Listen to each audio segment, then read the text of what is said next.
నమస్తే రమ్మ గారు. నమస్తే జయ. అసలు మిమ్మల్ని ఈ ప్రశ్న అడగొచ్చు అడగకూడదు నాకు అర్థం కావట్లా. ఎందుకంటే ఇది మీకు సంబంధించిన ప్రశ్న, అది మీ ముందే పెడుతున్నాను మరి. ఓకే, కథలు చదవడం వల్ల వినడం వల్ల అసలు ఎలాంటి ఉపయోగాలు ఉంటాయి? నిజంగా అసలు అవసరమా? పెద్దవాళ్ళు పిల్లలకి కథలు చెప్పడం వల్ల ఎలాంటి ప్రయోజనాలు ఉంటాయంటారు? ఎన్ని కాదు జయ, దాంతో మాటల్లో చెప్పలేమా? మాటల్లో చెప్పలేం. ఇప్పుడు నేనున్నా, నాకు బోల్డ్ అని విషయాలు తెలుసు, నీ ఉద్దేశం కదా? అవును కదా. ఇందులో 50% పైగా నేను విన్నవేనంటే నమ్ముతావా నువ్వు? నమ్మలేకపోతారు అమ్మగారు. 50% నేను చదవటం వల్లే, అది నమ్ముతావా? అది నమ్ముతాను, ఎందుకంటే మీరు పుస్తకాల పురుగు కదా. అవును. అలాగే వినడం కూడా జయ. ఇప్పుడు నువ్వు ధనలక్ష్మి మాట్లాడుకుంటున్నారు, అక్కడ అలా వెళ్ళాము, ఇక్కడ ఏదో జరిగింది అని చెప్తుంది. నేను ఏదో చదువుకుంటున్నో రాస్తున్నో అక్కడ ఖాళీగా కూర్చున్నో సోఫాలో వింటాను. వినంగానే మనకి ఇలాంటిది ఒకటి జరిగింది, ఇలాంటిది ఇంతకుముందు విన్నాం అని జ్ఞాపకం వస్తుంది. ఈ విన్న విషయం ఒక కథలాగానో, ఒక కథకి ముందు మాటగానో వెనక మాటగానో రూపుదిద్దుకుంటుంది. ఎవరు మాట్లాడుకునేదైనా మనం చెవి అక్కడ పెట్టాలి. వింటూ ఉంటే, ఒక విషయం వింటూ ఉంటే మనకి కొత్త విషయం తెలుస్తూ ఉంటుంది. కథలు వినటం వల్ల ఏమవుతుంది, ఎవరో చెప్తారు, అవును, మనకి ఆసక్తికరంగా ఉంటుంది, ప్రశ్నిస్తాం. ఇప్పుడు ఒక పుస్తకం ఉందనుకో, పుస్తకంలో ప్రింట్ అయిన కథే చదువుతాం. అవును, పుస్తకంలో రచయిత ఏం ప్రజెంట్ చేశాడో అదే చదువుతాం. దానివల్ల కొంత విజ్ఞానం మనకు వస్తుంది, కథ తెలుస్తుంది, రచయిత అభిప్రాయం ఏమిటో తెలుస్తుంది, మనం ఒక అభిప్రాయాన్ని కలిగించుకుంటాం మనం కూడా. ఇప్పుడు నువ్వు కథ చెప్తున్నావు అనుకో, పోనీ నేను చెప్తున్నా, ఏమో గురుదేవుడు మన ఏకలవ్యుడు కథ, అదేంటండి అలా ఎలా అడిగాడండి అని అడుగుతావు నువ్వు. నాకు ఒక ప్రశ్న వస్తుంది. అప్పుడు నేను సమాధానం చెప్పడానికి నేను ఒట్టి కథగా కాకుండా దాని మీద ఆలోచించి నీకు ఒక సమాధానం చెప్తా. నీకు అది నచ్చదు, అలా ఎలా చెప్తారు అంటావు. నువ్వు నేను కొంత వాదిస్తాం దాని మీద, నీకు తెలియని కొత్త విషయాలు, అలాగే నాకేదో తెలిసే ఉండొచ్చు అనుకుంటున్న విషయాల నుంచి ఇంకా కొత్త విషయాలు ఆలోచించేసరికి కొత్తది వస్తుంది. ఎలాగా? మీగడలో కవ్వం పెట్టి బాగా చిలికితే ఏమొస్తుంది? వినడం వల్ల విజ్ఞానం పెరుగుతుంది. ఒట్టి వినడం, అలా ఏదో క్యాజువల్గా వినటం కాకుండా ముఖతః వినటం, మనసు పెట్టి ముఖతః, మనిషి ఎదురుగుండా ఉంటాయి. ఇప్పుడు లేదా నేను ఒక స్టోరీ, పాడ్కాస్టో యూట్యూబో ఉంది, ఆడాడు చెప్పుకుంటూ పోతాడు, నువ్వు వినుకుంటూ పోతావు పని చేసుకుంటూ. నేను కూడా గిన్నెలు తోముకుంటూ వింటుంటా, దేవుడి పాత్రలు తోముకుంటూ వింటాను. ఓకే, ప్రయోజనం ఏం లేదు, ఊరికే వినికిడి మాత్రం ఉంటుంది. ముఖతః విన్నావు. అమ్మ కథ చెప్తోంది పిల్లాడికి, చెప్తుంటే కోతి ఏం చేసిందో తెలుసా అంటే, ఏం చేసింది? కోతి పైనుంచి దూకింది. అలా ఎలా దూకుతుందమ్మా కోతి అంటాడు. కోతులు దూకుతాయిరా, అవి ఇలా చేస్తాయి. దాని మీద ఇంకొక 2-3 వాక్యాలు చెప్తాం. కోతి దూకింది దగ్గర నుంచి అది ఎలా దూకగలదు, ఏం చేయగలదు, ఫలానా కథలో ఆంజనేయుడు ఇలా దూకాడు. విజ్ఞానం పెరుగుతుంది కదా. ఇప్పుడు పిల్లాడు తల్లి ఏం మాట్లాడుకుంటారు రోజువారడి, ఏమిటి ఇవాళ నీ రోజు ఎలా గడిచింది అని అడుగుతుంది తల్లి. వాడేదో స్కూల్లో అదే అదో చెప్తాడు. తర్వాత అమ్మ నేను గిన్నెలు తోమాను, నుంచున్నాను, పడుకున్నాను, అక్కడికి వెళ్ళాను, అవన్నీ చెప్తుందా? ఆఫీసులో విషయాలు ఎంతమంది తల్లులు పిల్లలకి చెప్పగలుగుతారు? ఏవో 2 మాటలు చెప్తారు. ఏదో ఒక సిచ్యువేషన్ ఉంటే, ఈ జరిగేవన్నీ చెప్పుకోలేం కదా. ప్రతి విషయం పిల్లలతో చెప్పేవి కూడా ఉండవు, పిల్లాడికి ఉండవు. వాడు అన్నీ చెప్పండి, నీకు చెప్పరండి, వాళ్ళు చెప్పరు. అప్పుడు నువ్వు పిల్లాడు కలిసి ఉండేందుకు ఒక బంధం, ఒక విషయం కావాలి, అది కథ. ఏదో ఒకటి చెప్పటం, ఆ గొంతు, తల్లి కంఠము, తల్లి మాట్లాడే మాటలు, తల్లి చెప్పగలిగే ధర్మపన్నము, తల్లి ఇచ్చే వివరణ, అవి పిల్లాడు వాటిలోంచి విషయ పరిజ్ఞానం తీసుకుంటూ ఉంటాడు. ఈ వినే అలవాటు ఉన్న పిల్లలు ఏం చెప్పినా వింటారు. అందుకని పిల్లలకి కథలు వినడం అలవాటు కావాలి. నీకు రావు కథలు, మాకు రావండి, చదువు చక్కగా కథల పుస్తకం పెట్టుకో. అనగా ఒక ఊళ్ళో ఒక రాజుగారు ఉన్నారు, రాజుగారికి అని నువ్వు చెప్పేటప్పుడు ఆ గడగడా అని చదివేయకుండా పిల్లాడికి నచ్చేలా చదువుతుంది కదా తల్లి. ఖచ్చితంగా వాడికి అర్థమయ్యే భాషలో మెల్లిగా తల్లి పిల్లల బంధం పెరుగుతుంది, లేదా తండ్రి చదివితే తండ్రి పిల్లల బంధం పెరుగుతుంది. వింటారు, పాట వింటారు. ఇదివరకు తాతో నాయనమ్మో ఎవరో అమ్మలు పని చేసుకుంటుంటే అవ్వలు కథలు చెప్పేవాళ్ళు, అవ్వ మనవడి బంధం కూడా పెరిగేది కదా. అవును, ఇంట్లో ఓ పెద్దమ్మ ఉంటే అందరికీ చెప్తుంది కథలు. దీంతో పాటు చదవటం, ఇది వినికిడి గురించి. చదవటం అనుకో, నీకు కొత్త ప్రపంచం ఆవిష్కరింపబడాలి అంటే నువ్వు ఏదో ఒకటి తెలుసుకోవాలి. చదవడం దానికి ముఖ్యమైన సాధనం. నేను ఇవాళ చెప్పే చాలా విషయాలు నేను బాగా చిన్నప్పుడు చదివినమంటే నమ్మలేరు అసలు. ఎలా గుర్తుంటాయి రమ్మగారు మీకు? సహజంగానే జయ, అందులో పెద్ద విషయం ఏం లేదు, మర్చిపోయేలాంటి విషయాలు కూడా కావు కదా. ఇప్పుడు మనం దాని మీద మాట్లాడుతూ ఉంటే వస్తుంది. ఇప్పుడు నువ్వు ఇప్పటికిప్పుడు అడిగావు, నేనేం ఆలోచించలేదు, చదవలేదు కదా, అప్పటికప్పుడు మాట్లాడేస్తున్నా కదా. అవును. బ్రెయిన్ మానవుల మేధస్సు అలాంటిది. గుర్తుపెట్టుకోవడానికి ఒక సంఘటన, ముందెవరు కత్తి తీశారు, అలాంటివి జ్ఞాపకం ఉండవు. మా అన్నయ్య నేను కొట్టుకున్నాం అని చెప్పాను అనుకో నీకు చిన్నప్పుడు, అవునవును. అన్నయ్య ముందెవరు కొట్టారు, అన్నయ్య ముట్టికాయ కొట్టాడా, కర్రతో కొట్టాడా, పుల్లతో కొట్టాడా, అన్నయ్య ఎక్కడ కూర్చుని ఎక్కడి నుంచి దూకాడు, అవేం జ్ఞాపకం ఉండవు. కొట్టుకున్న సంగతి గుర్తుంది కదా. అసలు విషయం అయితే గుర్తుంటుంది. ఇవి కూడా అంతే. అసలు విషయం గుర్తుంటే దాని మీద మనం చదివిన దాని మీద ఇంకా మన బ్రెయిన్ ప్లస్ అవుతుంది. ఇప్పుడు నేను ఒక కథ చెప్తాను నీకు, కథ మామూలు కథ, అదే పుస్తకం నువ్వు చందమామ కథ చదివితే చందమామ కథగానే ఉంటుంది, నేను చెప్తే వేరేగా ఉంటుంది. అవును, 100% వేరు ఉంటుందండి, అసలు అందులో సందేహమే లేదు. ఫ్రేమ్ ఉంటుంది, ఫ్రేమ్ మీద నేను చదివేసిన వాడి తాలూకు ఆలోచనలు కొత్త లతల్లాగా అల్లుకుంటాయి, కొత్తగా ఇంటర్ప్రెట్ చేయగలుగుతాం. కథలో ఒక రచయిత భావం ఏదైనా బ్రీఫ్గా రాస్తారు. చందమామ కథలు ఏమిటి, ఒక పూర్వం 2 అన్నదమ్ములు ఉండేవాళ్ళు, అన్నదమ్ములకి వాళ్ళకి వ్యవసాయమే ఆధారం, వాళ్ళ నాన్న వాళ్ళకు ఒక మామిడి చెట్టు ఇచ్చాడు. ఇది మొదటి వాక్యాలు అనుకో. ఇప్పుడు నేనేం చెప్తా, ఇది వరకు ఊళ్ళల్లో ఉండేవాళ్ళు, అప్పుడు ఏముండేవి కాదు వ్యవసాయాలే. నేను 10 నిమిషాలు మాట్లాడతాను, ఆ రోజుల్లో ఏముండేదో నేను చెప్తున్నా. అవును, ఇప్పుడు పిల్లాడికి కూడా అలాగే చెప్తాం మనం. అవును రమ్మగారు, అవునా? నీ కూతురికి చెప్తావు కదా. 100%. నేనేం చేస్తాను తెలుసా, ఇన్ని స్టోరీలు మేము వింటాను కదా, మళ్ళీ వింటా. తనకి చెప్పే ముందు నేను మళ్ళీ విని, మీ స్టోరీ మనం చేసిన వీడియోని మళ్ళీ విని, మళ్ళీ నేను ఇంకొంచెం యాడ్ చేసి అలా నేను చెప్పుకోగలను. సొంత నోట్ల నుంచి సొకపోల కల్పితాలు కొన్ని వస్తాయి కదా. ఇప్పుడు నేను ఏ రచయితల కథలు చెప్పినా వాళ్ళు చెప్పిన దాంతోపాటు నా ఇంటర్ప్రిటేషన్ ఉంటుంది, ఆ కథ మీద నాకు కలిగిన అవగాహన కొంత ఉంటుంది. ప్రజెంటేషన్ మారుతుంది, ప్రజెంటేషన్ మారితే ప్రపంచమే మారిపోతుంది. అవును కదా. అందుకు చదవడము వినడము 2 అవసరమే కథలు. తర్వాత మనకి పిల్లలకి అనుబంధం ఏర్పడడానికి, పిల్లలకు ఒక కాల్పనిక జగత్తులోకి వాళ్ళని తీసుకెళ్ళి వాళ్ళని సూదింగ్గా ఉంటుంది, కన్సోల్ చేయడానికి, వాడిని ఓదార్చడానికి, వాడిని నిద్రపుచ్చడానికి, వాడికి జీవితం మీద కొత్త ఆశ కల్పించడానికి. చదువు బాగా రాదు పిల్లలకి, మొద్దుగా ఉంటారు, వాడికి ఏకలవ్యుడి కథ చెప్తాం, ఏకలవ్యుడిలాగా అట్లా ఎంకరేజ్ చేస్తాం. ఇలా చేస్తే ఇది ప్లస్ అవుతుంది. నువ్వు చెయ్యాలిగా. చేయాలంటే ఏం చేయాలి, పిల్లలతోటి ముందు మాట్లాడుకోవాలి, చెప్పాలి. వాళ్ళతోటి ఏదో అన్నం పెట్టామా, పాలు కల్పించేసామా, హార్లిక్స్ కల్పించేసామా, 10ంటికి పడుకోబెట్టేసామా, ఇది సిద్ధాంతం పెట్టుకోవద్దు. దాంతోపాటు రోజు ఓ కథ చెప్పామా, 4 పుస్తకాలు కొనుక్కొచ్చుకోండి. నాకు చెప్పడం రాదు అని చెప్పకండి. నేర్చుకోవాల్సింది అన్నీ నేర్చుకోవాలి. ABCDలు నీకు వచ్చేవిటి నేర్చుకోవాలా, అంతే. ఇది కూడా అంతే, నేర్చుకోవాలి. ఏదో ఒకటి చదువుతుంటే మెల్లిగా ఏమవుతుంది, మన అనుబంధం కూడా పెరుగుతుంది. ఎంత ఏజ్ వాళ్ళకైనా పోతే ఒక వయసు పెరిగింది. ఇప్పుడు నేనున్నానా, ఇదివరకు ఏవో ఆ కథలు ఈ కథలు చదివేదాన్ని, నీకోసం చందమామ కథలు కూడా చదువుతాను అనుకో. పారమార్థిక కథలు, జీవితం దీని తర్వాత ఏంటి, what next, life after death, అది కూడా కావాలి నాకు. దానికి సంబంధించిన విషయాలు చదువుతాను. ఒట్టి కథ చదివే అలవాటు ఉన్నవాడు మిగిలిన అన్ని విషయాలకి కోసం కూడా తెలుసుకుంటూ ఉంటాడు క్రమంగా. ఇది ఒక సత్కాలక్షేపంగా ఉంటుంది. ఎక్కడైనా మీరు సమర్థవంతంగా వ్యక్తుల్ని హ్యాండిల్ చేయగలుగుతారు. వాడెవడో హ్యాండిల్ చేయొద్దు, పోని వాళ్ళు ఎవరినో వద్దు. మీ పిల్లలు, మన పిల్లలు చాలు కదా మనకి. పిల్లలకి మన మాట వినే అలవాటు ఉండాలి. పొద్దునంతా వాడు అల్లరి చిల్లరగా ఏదో గోలగోలగా ఉంటాడు, పడుకునేసరికి కథ వినాలి, అది అమ్మ కథ కావాలి, అమ్మ కథ కావాలి. ఒక్కసారి అలవర్చారా ఆటోమేటిక్గా సెట్ అయిపోతుంది.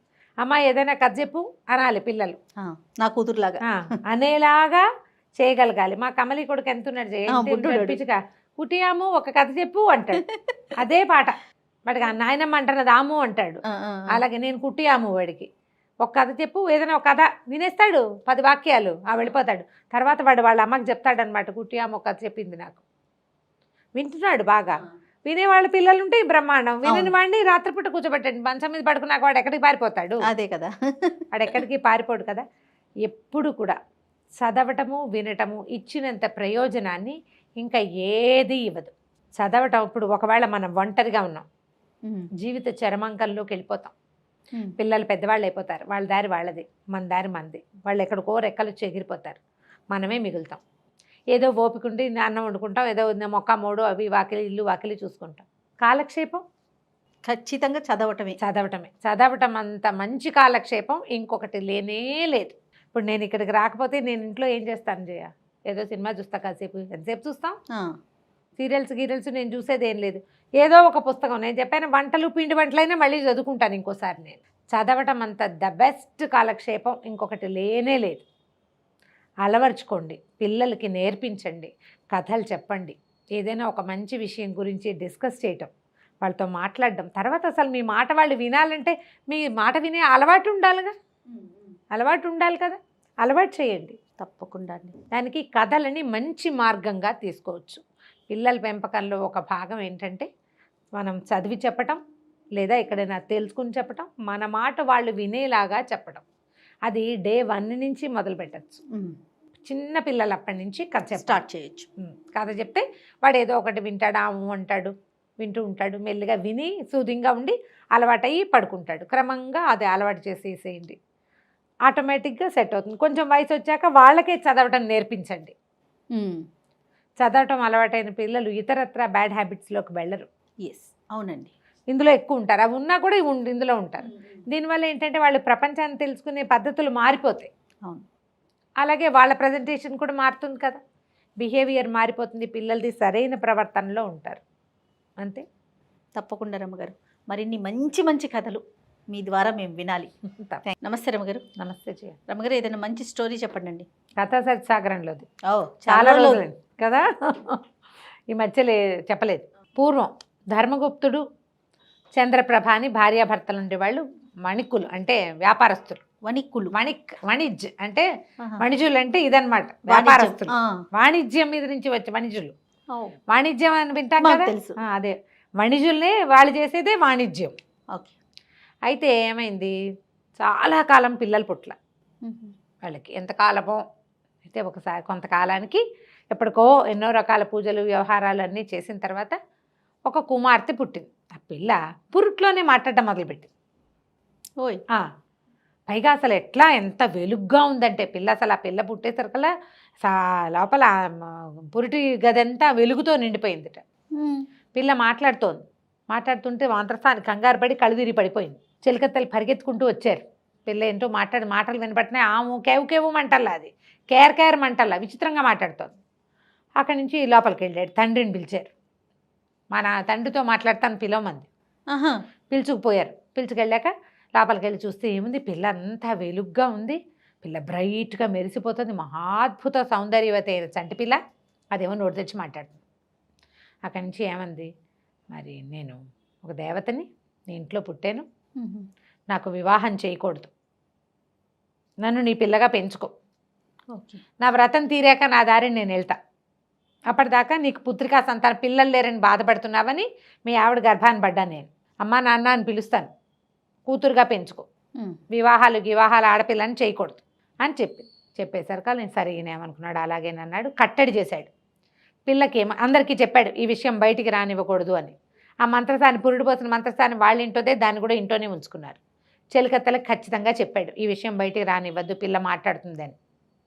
చంటి పిల్ల మాట్లాడుతుంటే అది వింత కదా, విచిత్రం. సోమప్రభ అని పేరు పెట్టాడు. చంద్రకాంతి లాంటి కాంతి కలిగి ఉంది ఆ పిల్ల. పిల్ల చచ్చిపోయిందని ప్రచారం చేశారు బయట. రహస్యంగా వాళ్ళ ఇంట్లో పిల్లని వాళ్ళ ఇంట్లోనే పెంచుకున్నారు. ఇంట్లో పిల్ల ఉందంటే ఈ ధర్మగుప్తుడు బోళ్ళంత ఆస్తిపరుడు, ఎవరో ఒకళ్ళు చూడటానికి వస్తారు. ముందేమో పిల్లని చుట్టానికి వస్తారు, తర్వాత పలకరింపులకు వస్తారు, ఆ తర్వాత పెళ్లి సంబంధాలకు వస్తారు. 8 ఏళ్ళు వస్తే పెళ్లి చేసే రోజులు అవి. అక్కడి నుంచి పెరిగింది పిల్ల. ఎవరికి చెప్పాల. ఆ పిల్ల ఇంట్లోనే ఆడుతూ పాడుతూ పెరిగేది. కాస్త అంత పెళ్ళయింది. పెళ్ళయ్యాక వారా వీరా చెలికత్తలే పెళ్ళి అని అనుకుంటుంటే పోట్లాడింది. పెళ్లి చేయడానికి వీల్లేదని చెప్పే కదా మీకు అని. సరే ఏమైంది, పిల్ల కాస్త 10-14 ఏళ్ళు వచ్చేసినాయి. ఇంట్లో తిరుగుతుంటే ఒకనాడు ఏమైంది, ఆ రోడ్డు మీద వసంతోత్సవం జరిగింది. ఆ ఊళ్ళో వసంతోత్సవం అంటే ప్రతి సంవత్సరం హోలీ లాంటిది. వీళ్ళకి కాముని పున్నములు, ఆ పున్నములు, ఈ పున్నములు చేసేవాళ్ళు. ఆ వసంతోత్సవానికి నృత్యగానాదులతోటి ఊరేగింపు వెళ్తోంది వీళ్ళ వీధులోంచి. ఆ ఊరేగింపు చూడడానికి ఈ పిల్ల పోయి బాల్కనీలో నుంచుంది, బయట సౌధాగ్ర భాగంలో నుంచుంది. ఈ వెళ్తున్న బళ్ళల్లో ఒక ఎత్తైన బండి మీద గుహచంద్రుడనే ఇంకో వణికుమారుడు నుంచునున్నాడు. వాడు చూసి పరమాద్భుత సౌందర్యవతి అయిన ఈ అమ్మాయికి పడిపోయాడు. అక్కడి నుంచి ఇంటికి వెళ్ళాడు. చాలా దిగులుగా ఉన్నాడు, అన్నం తింటలేదు సరిగ్గా ఏమిటి అని. ఆ రోజుల్లో ఈ మన్మథావస్థకి చాలా పెద్దపీట వేసేవాళ్ళు. వయసు వచ్చిన పిల్లలు మూడ్ ఆఫ్గా ఉన్నారంటే ఎవరో అమ్మాయి కోసం అని తెలుసుకునేవాళ్ళు పాపం. వాళ్ళ ఫ్రెండ్స్ని వాళ్ళని వీళ్ళని అందరినీ కనుక్కున్నాడు. వాళ్ళ నాన్న ఏమిట్రా నువ్వు ఎవరిని చూసి వ్యామోహపడ్డావు, పోనీ అదేదో వ్యవహారం చూద్దాం, ఇట్లా ఆరోగ్యం పాడు చేసుకోవద్దన్నాడు. అయితే నేను వెళ్తుండగా ఈ ధర్మగుప్తుడు గారి ఇంట్లో వాకిట్లో మేడ మీద ఒక పిల్లని చూశానన్నాడు. పిల్లని చూశాననగానే ఒక పిల్ల ఉంది, ఆ పిల్ల వాళ్ళ ఇంట్లో చూసానంటే చెలికత్తె కాదు, చక్కగా అలంకారం చేసుకుంది, చాలా అందగత్తె, ఆ పిల్లని నాకు తెచ్చి పెళ్లి చేయమన్నాడు. ఈయన ఏం చేశాడు, కబురు చేశాడు. మా ఇంట్లో మాకు పిల్లలు లేరు, అసలు మాకు పిల్లలే లేరన్నాడు ఈయన. వాళ్ళు కబురు చేశారు, వీళ్ళేమో మాకు పిల్లలు లేదన్నారు. అన్నసరికల్లా ఆశ్చర్యం, లేని పిల్లని ఎలా చూస్తాడు మావాడు. అక్కడి నుంచి రాజుగారి దగ్గరికి వెళ్ళాడు. ఈ గోచంద్రుడి వాళ్ళ నాన్న, నా కుమారుడు ఒక పిల్లని చూశాడు వాళ్ళ ఇంట్లో, మరి అతనేమో లేదంటున్నాడండి, పిల్లాడికి ఆరోగ్యం పాడైపోతుంది, చాలా పెద్ద వ్యాపారం చూసుకునే పిల్లాడు, మరి ఆ పిల్లని మా వాడికి ఇప్పించవలసింది అని. రాజుగారికి ఏంటంటే డబ్బులు అప్పిచ్చేవాళ్ళు వణిక్కులు. ఆ రోజుల్లో రాజుకి పెట్టుబడి వ్యాపారస్తుల దగ్గర నుంచే వస్తుంది. ఈయన కాదనుకోలేక ఈ ధర్మగుప్తుని కేకేసి, మీ ఇంట్లో ఉన్న ఆడపిల్లలందరినీ ముందు చూపించు, వీడికి చూస్తాడు. అందరూ చెలికత్తలంతా వచ్చి నుంచున్నారు. ఎవరూ కాదు. ఆయన భార్యను కూడా రప్పించాడు. కాదు, ఇంట్లో ఇంకా స్త్రీలు లేరా అంటే లేరన్నాడు. నేను 100% చూశానంటాడు పిల్లాడు. అక్కడి నుంచి ఆయన ఆ గోచంద్రుడి తండ్రి చాలా బతిమలాడాడు, నా పిల్లాడు చచ్చిపోయేలాగా ఉన్నాడు, వాడు కోరుకున్న పిల్ల దక్కపోతే వాడు బతకడు, ఈ మన్మథావస్థకి వాడికి ఏదైనా జ్వరం వచ్చేస్తే అనారోగ్యం వచ్చేస్తే నేనేమైపోవాలి, ఒక్కగానొక్క పిల్లాడు, నీకు ఏం కావాలంటే అది ఇస్తా, నా పిల్లాడిని కాపాడు. చుట్టుపక్కలంతా ఇతన్ని తిట్టారు, ఏదో చేస్తున్నావు, మీ ఇంట్లో ఉన్న పిల్లని చూపించకుండా చేస్తావా అని. ఈయనకి చుట్టుపక్కల పరుగు పోయేలాగా ఉంది, బోల్డ్ వ్యాపారం, చాలా కుటుంబాలు ఆయన మీద ఆధారపడి ఉన్నాయి, పనివాళ్ళు, వీళ్ళందరికీ తిండి తిప్పలు కావాలా, నిన్ను వేలేస్తామనేసారు వాళ్ళు. ఇంకేం చేయలేక కూతుర్ని బతిమలాడాడమ్మా, ఎట్టాగొట్టా పిల్లకి పెళ్లి చేయాలి, మరి నీకు తప్పదు, ఇంత మటుకు వచ్చేసింది, వాళ్ళంతా అడుగుతున్నారు, నువ్వు బయటికి రాకుండా ఉంటే సరిపోయేది, నేనేం చేయను అన్నాడు. అరే సగల సమప్రభ అంది, సరే కాపురం మాత్రం చేయను, కావాలంటే పెళ్లి చేసుకుంటా, అయితే చేసుకుంటా, కాపురం కుదరదు, దానికి ఒప్పుకుంటే చేసుకోమని. ముందు అసలు ఆ పిల్లని చూస్తే చాలంటున్నాడు వీడు, కంటితో చూసినా చాలంటున్నాడు. అక్కడి నుంచి ఈయన మెల్లిగా, మా పిల్ల ఏదో వ్రతంలో ఉందండి, అందుకని అది పుట్టినప్పటి నుంచి నేను ఎవరికి చూపించలేదు, మరి పిల్ల కాపురానికి వడంబడదు, కావాలంటే మీ వాడిని పెళ్లి చేసుకోమనండి, పెళ్ళాన్ని చూసుకుంటూ కాలక్షేపం చేయాలి అని చెప్పాడు. చెప్పేసరికల్లా సరే ఒప్పుకున్నారు. ముందు పిల్లాడు బతకాలి కదా, అదే ఒప్పుకుంటుంది. ఆడపిల్ల కాపురం వద్దంటే ఇవాళ వద్దంటే రేపు వద్దంటుంది ఏమిటి, ఇలాంటి వాళ్ళని ఎంతమందిని చూడలేదు. అలా అని భావించారు. భావించిన తర్వాత ఏమైంది, సరేనని తాంబూలాలు పుచ్చుకోవడానికి వచ్చారు. తాంబూలాలు పుచ్చుకున్నారు, వివాహం అయింది. పిల్లని బయట నుంచి వాళ్ళ ఇంటికి దింపాక తండ్రిని అడిగింది, అయ్యా తండ్రి, నేను చెప్పిన సంగతి వీరికి చెప్పావా అని. చెప్పానమ్మా చెప్పాను, వాళ్ళు ఒప్పుకున్నారంటే ఆవిడ అంది. వేలు చూపించింది మామగారికి. ఆ వేలు చూసేసరికి భయం, ఉన్నట్టుండి ఒక భయం వచ్చేసింది ఆయనకి. నాతోటి వీడు ఏదైనా పిచ్చి వేషాలు వేస్తే వాడిని చంపేస్తానన్న అర్థము ఈ వేల్లో ఆయనకు కనపడింది. ఏమీ అనలా, మొహం బిగించి వేలు చూపించింది, తర్జని చూపించింది అని రాస్తారు కథలో. ఆ వేలుకి భయం వేసేసింది ఆయనకి. అక్కడి నుంచి పిల్లకి కొడుకు చెప్పాడు, ఒరే నాయన, ఇది ఎవరితో మహామారిలాగా ఉంది, నువ్వేమో దాన్ని చూసి మనసుపడ్డావు, నువ్వు చచ్చిపోతావని నేను దాని ఇచ్చి పెళ్లి చేశాము, నువ్వు మాత్రం దాని జోలికి వెళ్ళకు, అది ఇంట్లో ఉంటుంది నీతో పాటు, ఇంకోతను ఎవరితో నేను చూసుకుందు కానీ దాన్ని ఏం చెయ్యొద్దు, దాని జోలికి వెళ్ళొద్దు. ఏం చేయాలి, మహామారిగా భావించాడు ఆయన. ఆ వేలు చూపించిన లక్షణమే భయపెట్టేసింది అనమాట. సరే ఇంకేం చేస్తాడు వీడు, చేయగలిగేది ఏమీ లేదు. ఆవిడని చూస్తేనే అలాగే ఊపిరి వదులుతూ మెల్లిగా ఇంట్లో బ్రాహ్మణ భోజనాలు అవి చేసేవాడు, బ్రాహ్మణులకి భోజనం పెట్టేవాడు. ఈ అమ్మాయి వచ్చి తాంబూలం ఇచ్చేది. ఇలాగే జరిగేది. కాపురం లేదు, పాడు లేదు, చచ్చినా వాడు అమ్మాయి జోలికి వెళ్ళేవాడు కాదు. ఆవిడ తన గదిలో నుంచి తాంబూలాలు ఇవ్వడానికి వచ్చేది, అటు ఇటు తిరిగేది, మళ్ళీ పోయేది లోపలికి. ఓకే, అవి వచ్చిన కాసేపు ఆవిడకేసి అటు ఇటు చూస్తూ ఉండేవాడు తలకాయ తిప్పి, అంతే. కొట్టి చూపు తప్పిస్తే అతను అమ్మాయి జోలికే వెళ్ళాల. అయితే ఒకనాడు ఏమైంది, బోల్డ్ అంతమంది బ్రాహ్మలు వచ్చారు. ఆ వచ్చిన బ్రాహ్మణుల్లో ఒక ముసలాయన ఒక ఆయన ఉన్నాడు. ఈ అమ్మాయి తాంబూలాలు ఇవ్వడానికి వచ్చినప్పుడు ఆ జగదేక సుందరిలాగా ఉన్న సోమప్రభను చూసి, ఈమె ఏమవుతుందైనా నీకు అని అడిగాడు. నా భార్యేనండి అన్నాడు. అనేసరికల్లా సరే సాయంకాలం నేను ఇంకో పూట ఉంటాను నాయన ఇక్కడ అని చెప్పాడు. ఆవిడ లోపలికి వెళ్ళింది. ఈయన కుర్రాన్ని దగ్గర కూర్చోబెట్టుకున్నాడు. నిజం చెప్పు, నిజంగా ఈ అమ్మాయి నీ భార్యేనా అన్నాడు. వివాహం అయితే చేసుకున్నానండి, ఈమెతో నాకు సంబంధం లేదు, మరి ఇలా జరిగింది, వాళ్ళ ఇంట్లో కనపడింది, ఈ కథ అంతా చెప్పాడు. నీ భార్య దగ్గర ఒక మహారహస్యం ఉంది, అది నీకు చెప్పాలో అన్నాడు. అని ఆయన ఏం చేశాడంటే ఒక మంత్రోపదేశం చేశాడు. ఈ మంత్రం పునశ్చరణ చేస్తూ ఉండు, నీ భార్య రహస్యం నీకు చెప్తానన్నాడు. ఇవి మధ్యాహ్నం భోజనాలైనా 3ంటికి జరిగింది. 3ంటి నుంచి పునశ్చరణ ప్రారంభించాడు. రాత్రి చీకటి పడ్డాక ఈయన ఏం చేశాడు, ఈ కుర్రాడితోటి ఆ మంత్రం పునశ్చరణ చేయించాడు కదా జపం, ఆ జపాన్ని హోమం చేయించాడు. హోమం చేయించేసరికల్లా అగ్నిహోత్రుడు మానవ రూపంలో ప్రత్యక్షమయ్యాడు. అని వస్తే ఏమన్నారు వీళ్ళిద్దరూ మాట్లాడుకున్నారు. ఈ బ్రాహ్మడు అన్నాడు, అగ్నిహోత్రుడిని ఆరాధించు, రేపు ఉదయం ఈయనకి భోజనం పెట్టు, మనతో పాటే ఉంటాడని అగ్నిహోత్రుడిని ఇంట్లోనే ఉంచుకున్నారు. అగ్ని మానవ రూపంలో వీళ్ళ ఇంట్లో ఉన్నాడు. ఓకే. మర్నాడు ఉదయం భోజనం చేశాడు, అందరు బ్రాహ్మణులతో పాటు తాంబూలం పుచ్చుకున్నాడు, అక్కడే ఉన్నాడు. చీకటి పడింది, రాత్రి అయింది. రాత్రి అవ్వగానే ఈయన అన్నాడు, మళ్ళీ అని మంత్రం మళ్ళీ పునశ్చరణ చేయి, నీకు రహస్యం చెప్తానని అతను ఆ మంత్రం పునశ్చరణ చేసేసరికల్లా ఒక దాన్ని ఏమంటారంటే మోహక మంత్రం అనే ఒక మంత్రంతో తను ఆ అబ్బాయి ఇద్దరు 2 తుమ్మెదల్లాగా మారిపోయేలాగా చేశాడు ఆ ముసలి బ్రాహ్మడు. అర్ధరాత్రి, బాగా రాత్రి అయిపోయింది, 10 అయితే ఆ రోజుల్లో అర్ధరాత్రి కిందే లెక్క. 10ంటికి ఎక్కడొక్కడ జనం అంతా సర్దుకున్నారు. సోమప్రభ ఇంట్లో నుంచి బయలుదేరింది చీకటి మాటన. ఆ అగ్ని ఇంట్లో ఉండటం వల్ల మానవ రూపంలో ఉన్నాడు కదా, ఆమె తనని వెంబడిస్తున్న వాళ్ళు ఎవరో తెలుసుకోలేకపోయింది.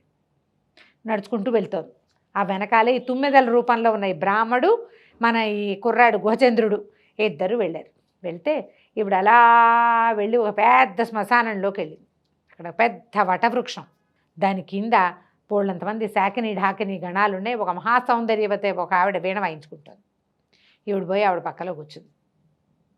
ఎట్లా ఉందంటే పైన చంద్రుడు, కింద 2 చందమామలు ఉన్నట్టున్నారు. చూస్తూ ఉన్నాడు వీడు ఆ భ్రమర రూపంలో. వాళ్ళిద్దరూ మాట్లాడుకుంటున్నారు, అక్క చెల్లి. ఏమని, మా ఇంటికి ఎవరో ఒక బ్రాహ్మడు వచ్చాడు, మరి ఆయన అగ్నిహోత్రంలాగా ఉన్నాడు, నాకు భయం వేసింది, నా భర్తకి తెలిసిపోతుందేమో, ఇంకా ఈ శాపావసానం అయ్యేదాకా ఇంకా ఎంతకాలం ఈ కథ నడపాలో అని మాట్లాడుకున్నారు. ఇద్దరు కలిసి ఏదో చక్కగా తాగారు, తిన్నారు. ఆవిడ ఇక్కడ ఇంట్లో ఏం తింటోందో ఎవ్వరికీ తెలియదు. ఇక్కడ ఏం తిందో తాగదు. ఓహో. తిండంతా రాత్రిపూటే. ఇక్కడే ఏదో తాగింది, మళ్ళీ బయలుదేరింది. నడుస్తుంటే ఆవిడని కాళ్ళు నేల మీద ఉన్నట్టు లేవు. ఇంట్లోకి వచ్చేసింది. వీళ్ళు కూడా పరిగెత్తుకుంటూ ముందే వచ్చేసారు, మనుషులుగా మారిపోయారు. ఏం చెప్పాడంటే, నీ భార్య, ఈవిడికి నేను బంధించాలి, ఒక దేవతా స్త్రీ, శాపవశాత్తు భూమి మీద పుట్టాలి, మానవ సంగమం చేస్తే ఇక్కడే ఉండిపోవాల్సి వస్తుందని తనకి శాపావసానం తీరేదాకా ఆ ఇంట్లో ఉంది. తర్వాత ఇప్పుడు మీ ఇంట్లో ఉంటుంది, దీన్ని కట్టేయాలి, ఇది నీ భార్యగా ఉంచుకోవాలి అంటే దీనికి ఒకటే మార్గం ఉందని చెప్పాడు. ఏం చేశాడు, ఆ ఇంటి వాకిట్లో ఆ గది గుమ్మానికి రక్షరేఖ ఒకటి కట్టేశాడు అగ్నిహోత్రుడి సహాయంతో. ఇప్పుడు ఆవిడికి అంతకుముందు ఎక్కడెక్కడ ఏం జరుగుతున్నాయో అన్నీ తెలిసిపోయేది. బయట అగ్నిహోత్రుడు ఉండేసరికి ఈవిడికి ఏం తెలియటల్లా, ఆవిడకి అర్థం కావట్లేదు అనమాట. అక్కడి నుంచి ఏం చేశాడు, మోహక మంత్రాన్ని ఒకదాన్ని ఈవిడికి ఉపదేశించి రేపొద్దున ఈ పని చేయమన్నాడు. ఆ మోహక మంత్రం వల్ల ఈవిడికి కొంచెం మతిపోయింది, స్ఫురణ లేదు, నేను దేవతాస్త్రిని అనేది తగ్గిపోయిందనమాట. మర్నాడు ఏం చేశాడు, ఈ కుర్రాడు చక్కగా అలంకారం చేసుకుని ఒక వారాంగనను ఒక ఆవిడని పిలిపించుకుని హాల్లో కూర్చుని అమ్మాయితో సరసల్లాపాలు మొదలుపెట్టాడు. ఈవిడ నిర్ఘాంతపోయింది, ఏంటి వీడు నా భర్త, వీడు దీని ఎవరితోటో మాట్లాడుతున్నాడు అని. అప్పటిదాకా ఆవిడికి మానవ భావాలు లేవు, అసలు మానవ మనోభావాలు లేవు. ఈ మోహక మంత్రం వల్ల, బయట ఉన్న రక్ష వల్ల ఆవిడకి అలాంటి ఉద్దేశం కలిగింది. ఏమిటి నువ్వు ఈవిడితోటి ఇట్లా ఉన్నావు, నువ్వు ఎందుకు ఇలా చేస్తున్నావు అని అడిగింది. మరి ఏం చేయను, నువ్వు నా భార్యవి, నువ్వు నన్ను దగ్గరికి రానివ్వవు, ఎవరో ఒకళ్ళ దగ్గర రానిస్తారంటే, ఓ సింతే కదా, నేను ఎందుకు దగ్గర రాని, ముందు ఆవిడని బయట పంపించేసి నువ్వు లోపలికి రా అని పిలిచేసరికల్లా వారాంగనని పంపించేసి ఇతను ఆ రక్ష ఉన్న గదిలోకి వెళ్ళిపోయాడు. వెళ్ళిపోగానే అగ్నిహోత్రుడు మాయమైపోయాడు. వీడు అప్పటిదాకా బ్రహ్మచారిగా ఉన్నాడు ఈ కుర్రాడు. లోపలికి వెళ్ళేసరికల్లా తెల్లవారేసరికల్లా ఆవిడ తను వెళ్ళవలసిన దారి అన్నీ మర్చిపోయింది. సోమప్రభకి జ్ఞాపకం లేదు ఇంకా. పైగా ఎప్పుడైనా ఏ సమయంలోనో అక్కొచ్చి జ్ఞాపకం చేయడానికి వీలు లేకుండా ఆ గదికేమో ఆ రక్ష కట్టేశారు. ఇక మర్చిపోయింది. సాదాసీదాగా అతనితో కాపురం చేసుకుంటూ హాయిగా ఎవరికైనా భోజనం పెడితే తాంబూలం ఇస్తూ ఇంట్లో మామూలుగానే తిరుగుతోంది. ఇంకా రాత్రి లేదు, బయటకు వెళ్ళటం లేదు. ఓహో. వాళ్ళ తండ్రి వచ్చాడు. తండ్రి ఆశ్చర్యపడింది, ఏంటి అమ్మాయి ఇలా ఉంది అని. మామూలు మానవ లక్షణాలు వచ్చేసినాయి. అప్పుడు ఇతను ఏం చెప్పాడంటే, మరి నేనేం చేయను, వివాహం చేసుకున్నాను, మా ఇంటికి వచ్చిన బ్రాహ్మడి సలహా చెప్పాడు, ఈ పని చేశాను. ఎప్పుడు ఆమెకు మరణం సంభవిస్తే అప్పుడే దేవతా స్త్రీ అవుతుంది, అప్పటి వరకు ఇక మానవ లోకంలోనే ఉంటుంది అని చెప్పితే సరే తండ్రి సంతోషించాడు. తర్వాత ఆవిడకి గర్భం ధరించింది, పిల్లలు పుట్టారు. ఎంత కాలానికో కానీ ఆవిడకి విముక్తి రాల. దేవతా స్త్రీలు ఇలాగ అగ్నిహోత్రము వేదిక మంత్రాలు ఉండే చోట నివసిస్తారట. కాపురం చేయకుండా ఉండేవాళ్ళని ఈ పూర్వ రోజుల్లో అలా చెప్పుకునేవాళ్ళు. ఏదో దేవతాంశ ఇక్కడ తిరగడానికి వచ్చింది, ఇక్కడ ఉండటానికి వచ్చింది. ఎప్పటి సంగతి ఇది పాత కథల్లో కనపడుతుంది అనమాట. ఏదో ఒక పిల్ల పుట్టంగానే మరణించి వెళ్ళిపోతారు. అప్పటిదాకా భలే అద్భుతమైన వర్తన కలిగి ఉంటారు. వాళ్ళని చూస్తే చాలా అనిపించేలాగా ఉంటారు. కొంతమంది ఉండేవాళ్ళు అట్లా. ఆ దేవతాంశలు అనమాట. దేవతాంశతోటే వచ్చింది ఈ అమ్మాయి. ఈ బ్రాహ్మడి వల్ల దొరికేసింది అనమాట. దాంతో ఇక్కడే ఉండిపోయింది. తర్వాత ఎంతకాలం తర్వాత ఆవిడకి విముక్తి లభించింది. బాగుంది రమ్మగారు. నమస్తే. నమస్తే జయ. నమస్తే రమ్మగారు. నమస్తే జయ. రమ్మగారు, మంచి చందమామ కథ ఒకటి చెప్పండి. చిన్న కథ చెప్దామా? పూర్వం ఒక రాజుగారు ఒక ఆయన ఉండేవాడు. ఆయన కూడా ఎప్పుడు దిగులుగా ఉండేవాడు. చాలా దీనంగా మొహం పెట్టుకునేవాడు. జనాలకు అర్థమైంది ఎందుకు ఇంత దిగులుగా ఉంటాడు ఈయన, అంత దిగులు పడ్డానికి కారణం ఏమిటో తెలియదు. అది రాజు తాతండ్రుల నుంచి వచ్చిన రాజ్యం. ఏదో పిల్లలు వీళ్ళు ఉన్నారు, రాజ్యం సుభిక్షంగా ఉంది, అన్నీ బాగానే ఉన్నాయి. ఆయన ఇట్లా ఉండేవాడు సూర్మంటూ. ఏమిటో ఏమిటో ఏమిటో అనుకునేవాళ్ళు. ఆయన దిగులుగా ఉండటానికి ఒక రహస్యం ఉంది. ఆ రహస్యం ఆయనకి క్షవరం చేసేటువంటి మంగలి అప్పన్నకి మాత్రమే తెలుసు. జుట్టు కత్తిరించేటప్పుడు ప్రతి నెల అప్పన్న అది చూస్తాడు. ఏమిటంటే రాజుగారికి చెవులు గాడిద చెవులు ఇట్లా ఉంటాయి ఆయనకి. అయితే ఆయన ఏం చేసేవాడు, మామూలుగా అయితే గడ్డం చేయడానికి వీడు రోజు విడిచి రోజు వచ్చేవాడు. తలపని చేయడానికి నెలకోసారో 2 నెలలకోసారో. అప్పుడు ఈ కిరీటము ఈ జుట్టు కవర్ చేసిన జుట్టు అంతా వెనక్కి తీయాలి కదా, అది కవర్ చేసేలాగా హెయిర్ కట్ చేసి పెట్టేవాడు. ఈయన ఎక్కువగా కిరీటం పెట్టుకునేవాడు. పగటిపూట ఎవరికి తెలిసేది కాదు. ఆ రాత్రిపూట ఏమిటంటే వాళ్ళ అప్పుడు దీపాలు అవి తక్కువ కదా, అంత రాత్రిళ్ళు ఎవరికైనా తెలుసుకునే అవకాశం ఉండేది కాదు. ఆయన తలపాగాతోటి వాటితోటి కవర్ చేసుకునేవాడు. ఎవరికైనా తెలిసిపోతుందేమో అని దిగులు. ఓహో. అయితే ఇలా కొద్ది రోజులు చాలా కాలం గడిచాక ఆయనకి ఏమనిపించిందంటే, ఎవరికి తెలుస్తుంది, ఊరికే నేను ఎందుకు దిగులు పడుతున్నాను, అక్కడి నుంచి వీళ్ళు ఈ పురోహితులు తర్వాత మంత్రులు మీ దిగులుకి కారణం ఏమిటి, మీరు ఇలా మనసు బయట ఇదవటానికి ఏమిటి, ఎప్పుడు దిగులుగా ఎందుకుంటారు, మీ దిగులు ఏదో మాకు చెప్పండి అని అడుగుతూ ఉంటే, చెప్పండి అంటే వీడెవరికైనా చెప్తాడేమో అని ఒకరోజు ఏం చేశారు, వాడు జుట్టు కత్తిరించడానికి వచ్చినప్పుడు, అరే మా అప్పన్న నా చెవులు గాడి చెవులు అని ఎవరికీ తెలీదు, ఎవరికైనా తెలిసింది ఏంటి అది నీకు, నువ్వు నీ వల్ల నీకే తెలుసు, నువ్వు నీ వల్లే బయటికి తెలియాలి, కాబట్టి ఎవరికైనా చెప్పేవో జాగ్రత్త, చంపేస్తాను అన్నాడు.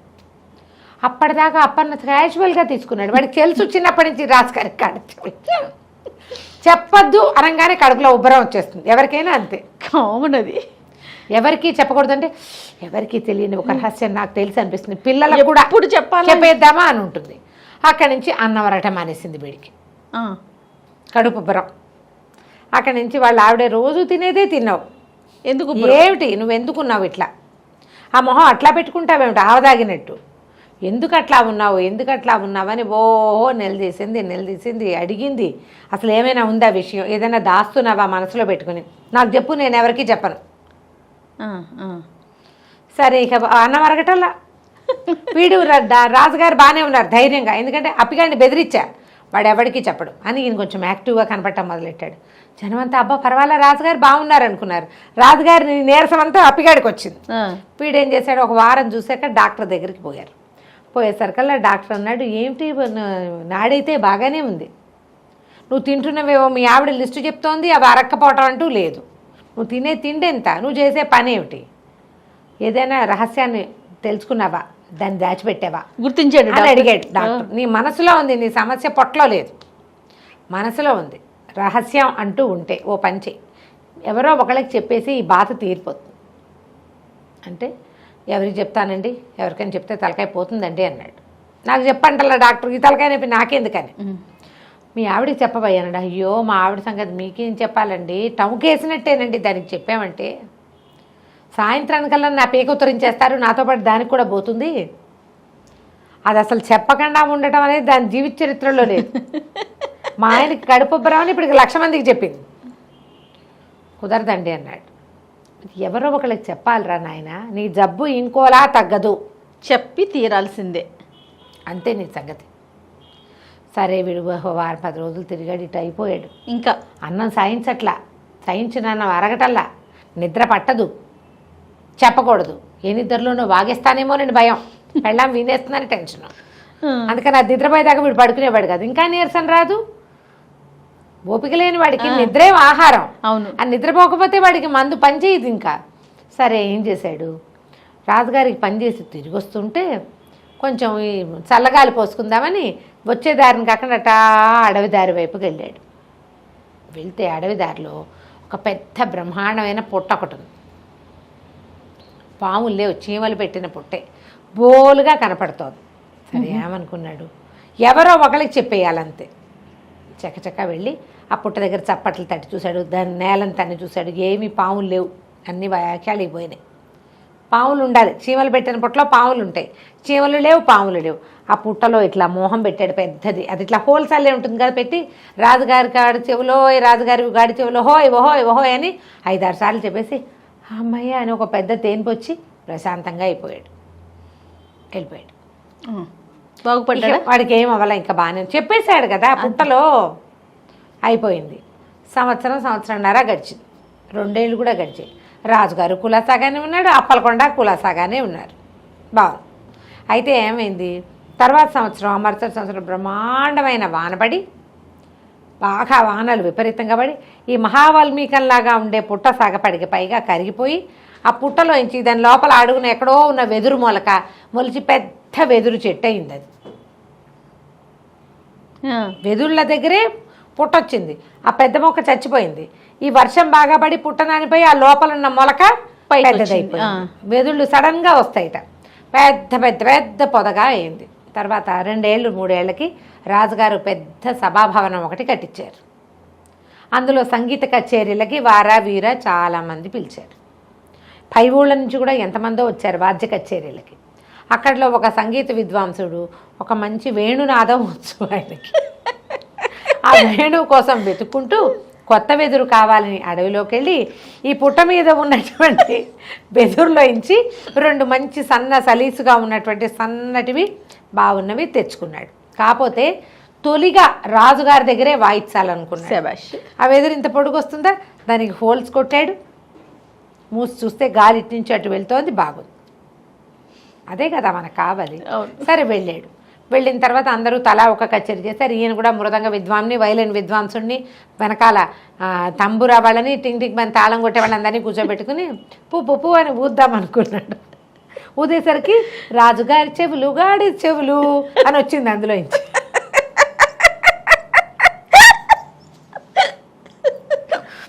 నేను కాంతపోయాడు. నేను ఒకటి పోతుంటే కళ్యాణ్ రాగాని బదులు గాడి చెవులు వస్తాయి ఏమిటో తెలియలే ఆయనకి. మళ్ళీ ఉఫు ఉఫు ఉఫు అని ఊదాడు. ఊదినప్పుడల్లా రాజుగారి చెవులు గాడి చెవులు, రాజుగారి చెవులు గాడి చెవులు. ఈయన ఏ రాగంలో ఊద్దాం అనుకున్నాడో ఆయా రాగాల్లో కళ్యాణి, మోహన, కరహరప్రియ అన్ని రాగాల్లోనే రాజుగారి చెవులు గాడి చెవులని పాడుతుంది. అది ఈయన పాడే స్వరం ఏం రావటల్లా, సౌండ్ మాటే వస్తుంది. రాజుగారి చెవులు గాడి చెవులు. రాజుగారే ఎవడరా వాడు నరిచి కేకలు పెట్టాడు. వీడు నిర్కాంతపడి ప్రభు నాకు అందరూ వినేశారు సభాభవనంలో. నాకేం తెలియదండి, నేను ఈ ఫ్లూట్లో ఉంది, ఇది ఊతుండే, ఏది ఇటు అని ఆయన లాక్కున్నాడు. నేను ఊతాను, నువ్వు దుర్మార్గుడు అని పూ అని ఆయన ఊతాడు. ఆయన ఏయ్ రాజుగారి చెవులు గాడి చెవులు అని వచ్చాను. ఆయన కోపంతో అందరూ వినపడుతుంది అన్నమాట. అక్కడి నుంచి మంత్రి గారు ఆశ్చర్యపోయింది, నిజమా, అదేంటండి, వీడే ఏదో వేషం వేస్తున్నాడు అనుకున్నాను. ఆయన ఊదాడు, సైన్యాధ్యక్షుడు ఊదాడు, పురోహితుడు ఊదాడు, రాణిగారు కూడా ఊదింది. ఎవరు ఊదితే వాళ్ళ గొంతుతో వాళ్ళ ఎక్స్ప్రెషన్తో రాజుగారి చెవులు గాడి చెవులు. బాగుంది. మూలగా నుంచి అప్పికొండ నిర్ఘాంతపోయాడు. అప్పుడు మరి ఏం చేస్తాడు అప్పలకొండ? నోరు మూసుకొని నుంచున్నాడు. ఏం చేయాలో తెలియలే. రాజుగారికి ఏమంటే అందరికీ తెలిసిపోయాక ఇంకెందుకు, ఆయన కిరీటం తీసి పక్కన పెట్టాడు. చాన్నాళ్ళుగా వీటిని కవర్ చేయలేక చచ్చిపోతున్నాను. అప్పటికి 100 సార్లు రాజుగారి చెవులు గాడి చెవులు అని విన్నాక నిజంగా గాడి చెవులు చూస్తే ఓ గాడి చెవులా అంటారు. గాడి చెవులు అని ఆశ్చర్యపోరు కదా.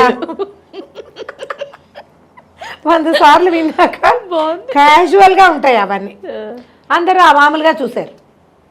వినకపోతే ఒకసారి వింటే కొంచెం ఆశ్చర్యం, ఆశ్చర్యం. వినకపోతే బాగా ఆశ్చర్యం, విన్నాక కొంచెం బాగా వినేసాక ఏముండదు.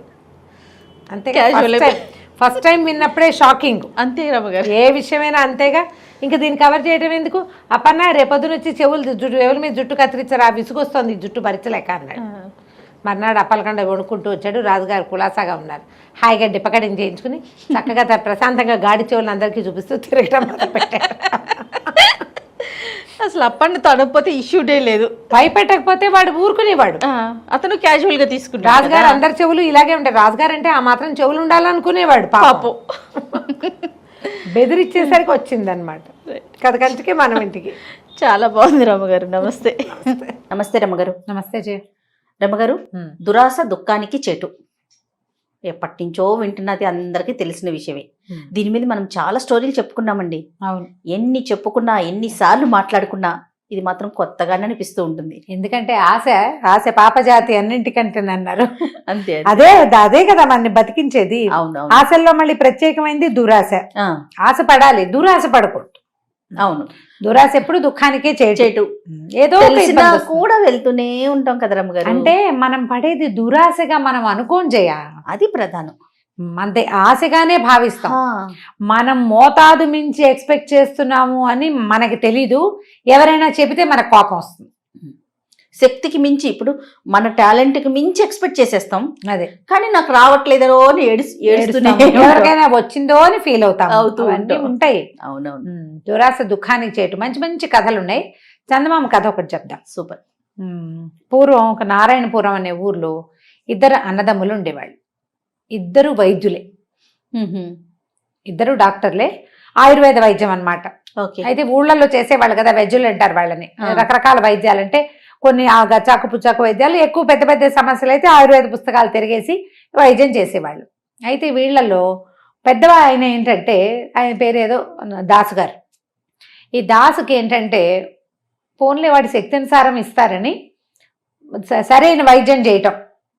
ఒకడు 10 రూపాయలు ఇచ్చినా తీసుకునేవాడు, పావలా ఇచ్చినా తీసుకునేవాడు. తమ్ముడు సుబ్బారావు. ఈ సుబ్బారావు డబ్బును బట్టి వైద్యం చేసేవాడు. పావలా ఇచ్చేవాడికి పావలా రకపు వైద్యం, 10 రూపాయలు ఇవ్వగలిగేవాడికి 10 రూపాయల వైద్యం. క్రమంగా దాసు గారికి ప్రాక్టీస్ పెరిగింది. ఏది ఇచ్చినా తీసుకుంటాడు, మంచి మందేస్తాడు. సహజంగా అలాగే జరుగుతుంది కదా. అవునవును.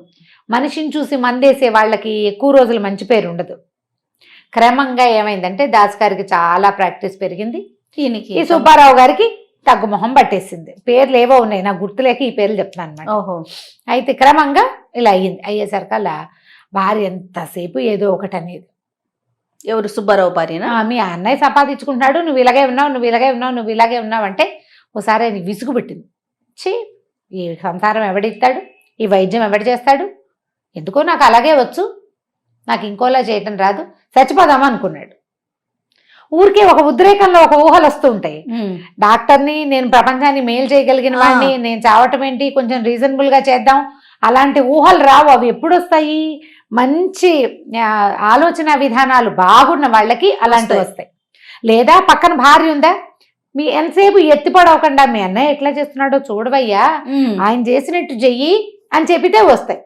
ఈయనకి తట్టదు, చెప్పడం రాదు, రెండు లేదు. దాంతో ఒక రోజు ఏమనుకున్నాడు, సూసైడ్ చేసుకుందాం అనుకున్నాడు. ఓనాటి సాయంకాలం కొంచెం చీకటి పడుతుండగా ఇంట్లో నుంచి బయటికి వెళ్ళిపోయాడు. ఆ పల్లెటూరికి, ఆ నారాయణపురానికి దగ్గరలో ఒక అడవి ఉంది. ఉంటే సరే అట్లా వెళ్ళి వెళ్ళి వెళ్ళి వెళ్ళి ఒక లోపలికి, అడవి లోపలికి వెళ్ళిపోయి ఒక పాత గుహల్ లాంటివేవో ఉండేవి. అక్కడ పెద్దగా మనుష్య సంచారం ఉండేది కాదు. అక్కడ ఓ చెట్టుకి ఊరేసుకుందాం అనుకున్నాడు. ఓ తాడు కూడా పట్టుకెళ్ళాడు, దగ్గరలో దాచిపెట్టి, బట్టల్లో దాచిపెట్టి కనపడకుండా పట్టుకెళ్ళాడు. సరే ఆ తాడుని పైకి వేస్తున్నాడు, ఆ చెట్టు మీదకి. ఆ గుహలో ఎంతకాలం నుంచో ఒక రాక్షసుడు ఉన్నాడు. వాడు చీకటి పడేసరికి రాక్షసులకి బలం పెరుగుతుంది, నిశాచరులు అంటారు వాళ్ళని. వాడు చీకటి పడితే, నేను బయలుదేరేసరికి సాయంకాలం కనుమరుగ్గా చీకటిగా ఉంది. అడవిలో చేరేసరికి బాగా చీకటి పడింది. ఆ రాక్షసుడు బయటకు వచ్చి కూర్చుంటాడు. కూర్చుని అటు ఇటు చూసిన అతను కనపడేది ఎవరో మనిషి తాడేసి ఎగరేస్తున్నాడు. ఇప్పుడు పైకి తాడు ఎగరేయాలంటే ఎగరుతాం కదా మనం, ఒక పైకి విసిరేటప్పుడు ఇలాగే ఉండరు, కొంచెం ఎగురుతారు. ఈయనకి సరదా వచ్చింది ఆ రాక్షసుడికి. ఏరా నరమానవుడా, ఏం తమాషా చేస్తున్నావు ఈ చెట్టు మీద తాడుతోటి నువ్వు అని అడిగాడు. ముందు హడలు పుట్టింది ఈ సుబ్బారావుకి. కానీ ఏమనిపించింది, ఎలాగో చచ్చిపోవడానికి సిద్ధంగా ఉన్నాం, మనం సూసైడ్ చేసుకోదలుచుకున్నాం కదా, అవును. సరే వీడితో మాట్లాడదాం అనుకున్నాక అతనికి ఒక ఐడియా తట్టింది. రాక్షసులు వీళ్ళ దగ్గర బోల్డ్ అంత బంగారాలు డబ్బులు ఉంటాయి, వీడిని గనక మాయ చేశానా వీడి గుహలో దాచిన వెండి బంగారాలన్నీ మనవే, వాడు దాచిపెట్టి ఉంటాడు గ్యారంటీగా. పూర్వం కథలు చెప్పుకునేవాళ్ళు కదా, రాక్షసుల దగ్గర దయ్యాల దగ్గర భూతాల దగ్గర నిధులు ఉంటాయి, అవి ఉంటాయి ఇవి ఉంటాయి, అవన్నీ ఊహించేసుకుని ఎంత బంగారం ఉండొచ్చో కూడా ఆలోచించుకుని రెడీ అయ్యాడు. అయ్యి భలే సరదాగా ఉంటుంది, తాత తండ్రులను చూడొచ్చు, మా తాతని ముత్తాతని చూద్దామని నేను ఈ చెట్టుకి వేళ్లాడబోతున్నాను అన్నాడు. అనేసరికి రాక్షసుడు చప్పట్లు కొట్టాడు, భలే భలే భలేగా ఉంది, తాతను చూడొచ్చా, నేను మా తాతను చూడనే లేదన్నాడు. దానికేముంది, కావాలంటే నా తాడు తీసుకో, ఈ చెట్టుకేసి కట్టు, మెడ కట్టుకో, వేలాడితే తాత కనిపిస్తాడు. తాత ఏమిటి, వాళ్ళ తాత కూడా కనపడతాడు అన్నాడు. అనేసరికి రాక్షసుడు ఉత్సాహంగా సరేనన్నాడు. అది ఒక చింత చెట్టు. సరే ఇద్దరు కలిసి, ఈయన రాక్షసుడు మంచి భారీకాయుడు, పొడుగ్గా కూడా ఉన్నాడు. మనిషి ఎంత ఉంటాడు, మహా అయితే 5.5-6 అడుగులు ఉంటాడు, వాడే 9 అడుగులో 8 అడుగులో ఉన్నాడు అతను. సరే ఏం చేశాడు, ఇతను ఇచ్చిన తాడుని పైకి వేసి విసిరి ముందు ఉచ్చేసి పైకి వేశాడు. తాడు టైట్ అయిన తర్వాత ఏం చేశాడు, ఇప్పుడు ఏం చేయాలి, నేనేముంది మెడ కట్టుకో, అక్కడికి ఎలా వచ్చేసావో ఇక్కడ కూడా అలాగే వేయాలి, చెట్టు ఎక్కేసేయి నువ్వు, చెట్టు మించి ఒక్క దూకితివా మెడ బిగిసిపోతుంది, వెంటనే మీ తాత కనపడతాడు నీకు అనగానే రాక్షసుడు ఉత్సాహపడి ఆ చెట్టు మీదకి ఎక్కాడు, మెడకి తాడు కట్టేసుకున్నాడు, పైన వచ్చుంది కింద వచ్చుంది, ఒక్క దూకాడు. దూకేసరికల్లా అంత భారీ కాయుడు పైనుంచి దూకేసరికి ఆ చెట్టు కొమ్మ ఫెళఫెళాన్ని విరిగి నామని కింద పడ్డాడు. పడేసరికల్లా ఆ చెట్టు కొమ్మ విరిగి అతని మీద పడిపోయింది, చచ్చిపోలేదు. రాక్షసుడు ఏం చచ్చిపోతాడు, ఆ దెబ్బలతో అక్కడి నుంచి ఓరి దొంగ మొహం, మా తాత కనపడతాడని చెప్పి, ఇదేనా మా తాత కనపడటము, చంపేస్తాను నిన్నని గట్టిగా అరిచేసరికి సుబ్బారావుకి భయం వేసింది. ఇక్కడే ఉంటే వాడి గుహలోకి వెళ్ళి తన ఎదుర వెండి బంగారాలు తీసుకునే పరిస్థితి అసలు లేనే లేదు, ఇక్కడే నుంచుంటే కొంప మునిగిపోతుంది. వీడు వచ్చి మీద పడితే పరిగెత్తుకుంటూ ఇంటికి వెళ్ళిపోయాడు. ఇంటికి వెళ్ళిపోయేసరికల్లా పెళ్ళాం అడిగింది, ఎక్కడికి వెళ్ళి వస్తున్నావు, ఏమిటి, ఏం చేస్తున్నావు, ఎక్కడి నుంచి వచ్చావు, ఎప్పటి నుంచో కనిపించట్లా, సాయంకాలం నుంచి ఏమయ్యావంటే, వస్తే సావు తప్పి కన్ను లొట్టపోయింది, వాడి దగ్గర వెండో బంగారం ఉంటుందని ఆశ పెడితే ఆ కొమ్మ విరిగి వాడినెత్తినే పడి చచ్చింది, వాడు అక్కడే పడి ఉన్నాడు, నేను వచ్చేసాను అన్నాడు. అనేసరికల్లా అప్పుడు ఈవిడేమంది, ఒక మంచి ఐడియా వచ్చింది, మీ అన్నయ్య నిరికిద్దాం ఈ రాక్షసుడి దగ్గర, కాస్త నువ్వు మీ అన్నయ్య ఒకేలాగా కనపడతారు అని చెప్పి నువ్వు ఉండి ఇక్కడే అని చెప్పేసి ఏం చేసింది, పక్కింట్లో ఉన్న బావగారింటికి వెళ్ళింది, దాసుగారింటికి. దాసుగారి భార్య ఏదో వంట చేసుకుంటాం, తోడుకోవడం చూడగా రావే చెల్ల ఏం కావాలి ఏమిటి అని అడిగింది. మా అక్క ఏం జరిగిందో తెలుసా, మీ మరిదే అడవిలో ఒక రాక్షసుని చూసి వచ్చాడు, వాడి దగ్గర ఎన్ని బంగారు కానులు ఉన్నాయో, సరే అతను ఈయనకి ఇచ్చేట, ఎన్ని మానికలు ఉన్నాయో కొలుద్దామంటున్నాడు మీ మరిది, నా దగ్గర మరకం లేదు కదా, మరకం తీసుకెళ్ళటానికి వచ్చాను. ఆవిడ ఆశ్చర్యపోయింది, ఏమిటి నిజమా, అలా జరుగుతుంది ఏంటి, మరకం ఇయ్యని మరకం తీసుకొచ్చింది. మరకం అంటే కొలిచేది సోల, పెద్దది కాస్త పెద్ద సైజు అని మరకం అంటారు, సోల అంటే ఇంత ఉంటుంది కదా, అలాంటి 4 సోలాలు పట్టేది మరకం, మానిక అని కూడా. ఏం చేసింది ఆవిడేమనుకుంది, అసలు నిజమేనా అని చెప్పి ఆ మరకానికి అడుగున చిన్న చింతపండు ముక్క అంటించి ఇచ్చింది. ఈవిడ తెలితే అట్లా ఈవిడ చూపిస్తే ఆవిడ చూపించింది. సరే మరకం పట్టుకెళ్ళాక ఇంటికి వెళ్ళంగానే తోడుకోడలు చెప్పింది భర్తకి, సుబ్బారావు పైల చూసావా మీ వదిన ఎంత తెలియగలదో, చింతపండు అంటించింది, నేను ఏం కొలుస్తున్నానో చూడడానికి అని చెప్పేసి ఇంట్లో తమ దగ్గర ఉన్న కాసుల నుంచి చిన్న బంగారు కాసు దానికి అంటించి తోడుకోడలకి ఇచ్చేసింది. ఏమి చేయలే ఇక్కడ, వాళ్ళని ఇరికించటానికి ఇచ్చేసరికల్లా ఆవిడ కాస్త చూసి ఆ బంగారు కాసు చూసి ఆశ్చర్యపోయింది. అయ్యా ఇది ఏనాటి కాసు, మన తాతల నాటి కాసు, ఆ రాక్షసుడి దగ్గర ఇంత బంగారం ఉందిట, మీ తమ్ముడు వెళ్ళి తెచ్చుకున్నట్ట, అదేమిటో నువ్వు కూడా చూసి రాకూడదు, సంపాదన ఉందనుకో మనకి, అయినా కూడా ఏదో వస్తుంది కదా, దురాశాపరత్వం అంతే, మనకెందుకు అనుకోవాలి, పోనీలే వాడికి ప్రాక్టీస్ లేదు, మరిదికి ఏ జనాలు లేరు, ఏదో సంపాదించు తెచ్చుకున్నాడు, రాక్షసుల దగ్గరికి మనకెందుకు అనుకోలా వెళ్ళమంది. ఈయనేమనుకున్నాడు, ఈయన ఆశ్చర్యపోయాడు, అలాగా అని ఆశ్చర్యపోయి అదేమిటో చూద్దామని లాంతర్ పుచ్చుకుని వెళ్ళాడు. అడవిలోకి వెళ్ళేసరికల్లా పెద్ద విరిగి పడున్న చింత చెట్టు కొమ్మ, దాని కింద పడున్న రాక్షసుడు, వాడి మెడ కట్టున్న తాడు కనపడింది. ఆయన ఊహించేశాడు ఏం జరిగిందో. ఊహించి ఆ లాంతర్ పుచ్చుకుని దగ్గరికి వెళ్ళి, నువ్వు భయపడకు, కంగారు పడద్దు, నేను వైద్యుడిని, నీకు వైద్యం చేస్తాను, దెబ్బలు తగిలినాయి నీకు బాగాని, ముందు ఆ మెడకున్న వచ్చు ఆ తాడు అన్నీ ఊడదీశాడు. ఓడదీసి అటు ఇటు వెతికి అలా అంతర్పుచ్చుకెళ్ళాడు కదా, వెతికి ఏవో 4 చెట్ల కొమ్మల రసాలు అవి పిండుకొచ్చి ఆ ఒంటి మీద తగిలిన చిన్న పొన్న దెబ్బలకి ఇచ్చేసి అక్కడి నుంచి ఈ రాకు నోట్లో వేసుకున్న నవ్వులు నొప్పులు తగ్గుతాయని తీసుకొచ్చి ఒక పక్కన కూర్చోబెట్టాడు. ఏం జరిగింది అని అడిగాడు. ఊహించాడు ఆయన. అప్పుడు ఒక కోతి వెతవా వాడెవడో నీకు మళ్ళీ కనపడుతున్నాడు, మనిషి చచ్చిన వాళ్ళంతా ఆయన తిడుతున్నాడు అనమాట. మానవ దొంగ మొహాలని ఒకేలాగా కనపడతాయి, వాడు నీలాగానే ఉన్నాడు, వాడి తాడేసుకుని ఊరేసుకోబోతున్నాడు, చేయబోయాడు, మా తాత కనబడి చూడడానికి వెళ్తున్నాను అన్నాడు, మా తాతను చూద్దామని నేను ప్రయత్నం చేస్తే ఇట్లా అయింది, వాడు కాస్త పారిపోయాడు అన్నాడు. అనేసరికల్లా నేను అన్నాడు, అలా కాదు, వాడి ఉద్దేశం వాడు చెప్పాడని రాక్షసుడిని కొంచెం స్వాంతనపరిచాడు. అతను ఏమన్నాడంటే, నా దగ్గర బోల్డ్ బంగారం ఉంది, నువ్వు రాకపోతే నేను ఇక్కడే పడి నిజంగానే మా తాతను చూసేవాడిని అని చెప్పి లోపలికి వెళ్ళి 2 సంచుల్లో ఉన్న బంగారపు నాణ్యాలు పట్టుకొచ్చి ఈ పెద్ద ఆయన చేతిలో పెట్టాడు. నువ్వు పట్టుకో, నువ్వు పట్టుకుని తీసుకెళ్ళు, మళ్ళీ ఇటువైపు వాడు రానివద్దు, ఎవరిని ఈ పక్కకి రానివద్దు అని చెప్పి గుహలోకి వెళ్ళిపోయాడు. ఈయన 2 సంచులు మోసుకుని ఇంటికి తీసుకొచ్చి తమ్ముడిని పిలిచాడు. ఏరా నాయన, రాక్షసుడు దెబ్బలు తగిలినాయి కదా, నువ్వు వైద్యుడివి కదా, దెబ్బలు తగిలిన వాడిని వదిలిపెట్టేయచ్చా? వృత్తి ధర్మం లేదు నీకు? ఆ రాక్షసుడే ఈ డబ్బంతా ఇచ్చాడు, నా మాట విను, ఇద్దరం కలిసి ఒక ఆసుపత్రి పెట్టుకుందాం, చేయగలిగినంత వైద్యం చేసి మనుషుల్ని రక్షించాలి అని తమ్ముడికి బోధించాడు. తను ఏ బంగారం తీసుకుందామని రాక్షసుణ్ణి చెట్టెక్కిచ్చాడో అదే బంగారం అన్న తీసుకొచ్చేసరికల్లా ఇతను ఇంకేం మాట్లాడలేకపోయాడు. నీ భార్య ఏమో నన్ను ఇరికించడానికి పంపించింది, ఇది మన మంచికే అయింది, ఇట్లా చేయకూడదు, వృత్తి ధర్మాన్ని పాటించాలి ఎవరైనా అని చెప్పి సర్దుకున్నాడు. వీళ్ళ దురాశ దుఃఖానికి చేటయ్యింది, కానీ అన్నయ్య గారి మంచితనం వల్ల ఏదో కొంత ఉపయోగపడింది. ఎప్పుడూ కూడా వృత్తి ధర్మాన్ని వదలకూడదు. మనుషులైన వాడు మానవత్వాన్ని మర్చిపోకూడదు.